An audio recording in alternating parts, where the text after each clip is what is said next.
Does a World War II bomber have to do with social media This is how data can be influencers? During the detrimental Second if you World don't know War, how to read it the properly or British how to Royal Air analyze Force, the or data. RAF, were running bombing missions, and the RAF wanted to know why planes were being shot down. So what the RAF would do is when a plane returned from a mission, they would take data from that plane on where it had been hit by flak and then use that to reinforce the aircraft structure. And the data they found is represented on this diagram here. Now, do you notice anything interesting about this diagram? Well, the places that have been hit seem, well, rather non-critical. For example, there are no points on either of the engines, and there's no bullet holes on the cockpit either. Now, I don't know about you, but it seems that a plane requires engines and a pilot to fly, and this was the major issue with the data they were using. It's called survivorship bias. The data was only being taken from planes that had successfully landed after completing a mission. Obviously, these aircraft had suffered non-critical damage,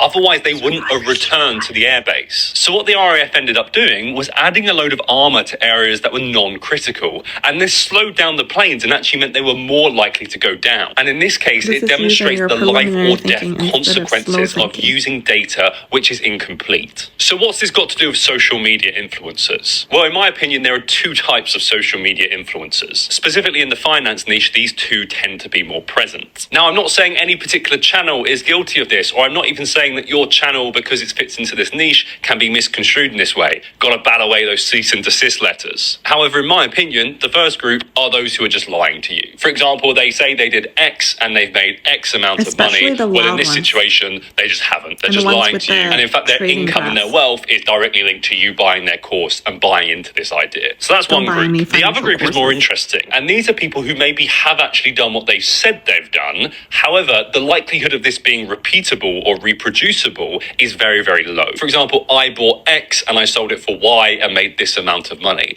Well, sure you did, but that doesn't mean anyone else can do that. Maybe you were just very lucky. A good example of this comes from football. So if we look, for example, at the World Cup right now, countries are allowed to take a 26-man squad, but there are far more than 26 professional footballers in each of those countries. Maybe not all of them. Qatar.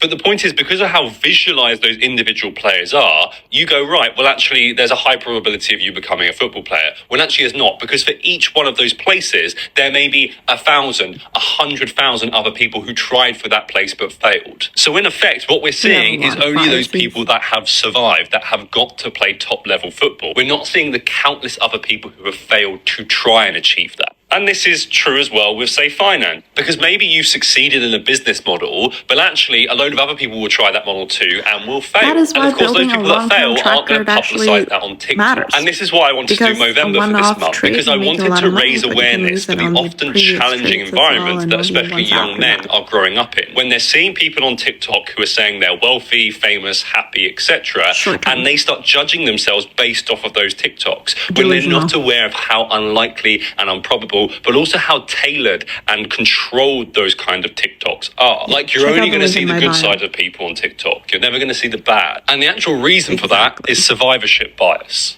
And that explains